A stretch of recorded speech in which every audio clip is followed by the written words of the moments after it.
Dito po kami ngayon sa aming talungan, nagpo-pruning po kami. Ito po yung mga kasama ko, sisipag. Nagbabawas po kami ng dahon ng aming mga talong. Napakakapal po kasi ng ano. Yan po.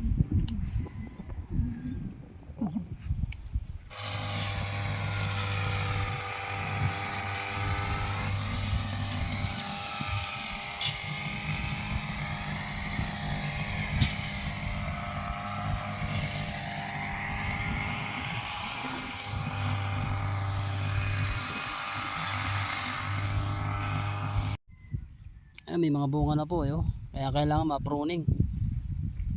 Nilinis po namin yung mga ilalim. Natanggal po namin yung mga dahon para pag namitas kitang kita yung bunga. Yan po.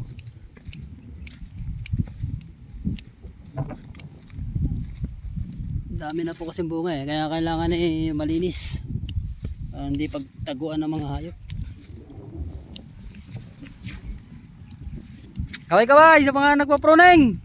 Ayun Ayun Kikisig sisipag. Shout out. Ayun kailangan magtyaga-tyaga lang ang dami na kasing bunga. Dito pa tayo sa taas.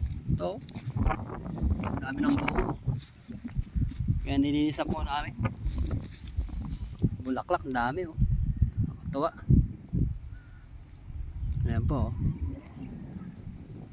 Saka yung aming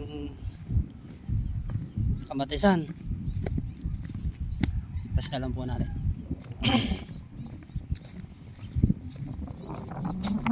Ayan po. Napakarami na rin pong bunga. Nakakatuwang tignan Ayan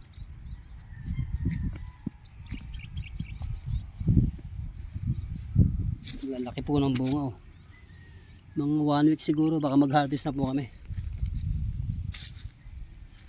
Nakakatuwa Ayan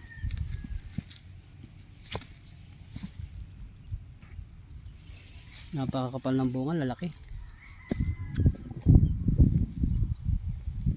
Malinis po Walang damo sa gitna para ulit naguhan yung mga insekto. Yan pa sa taas, ayun. Grass cutter po namin para malinis, tignan. Hindi mahirap mag-harvest. Napakaganda Daing bunga, nakakatawa. Nakakatanggal ng pagod Ang daming bunga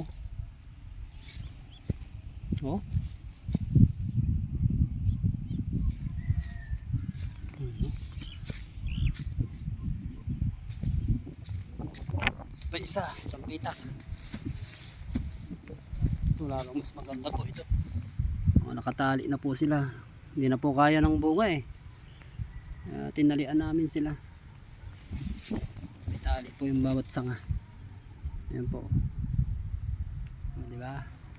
Talagang tiyaga-tiyaga lang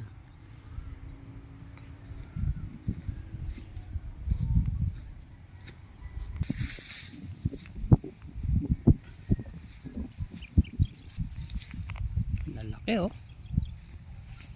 diba? Parang 1 month and a half lang po ito. Edad niya 1 month and a half. Ayan, may bunga na siya. Mga 1 week siguro baka mag harvest na. Yun ang aming talong. Pakalinis Grass cutter namin yung pagitan.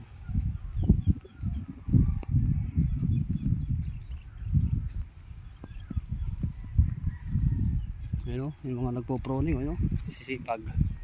Kisig. Kisig nung nga nagpo-pruning titibay. Kape muna tayo.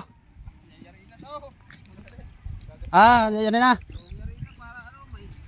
Okay.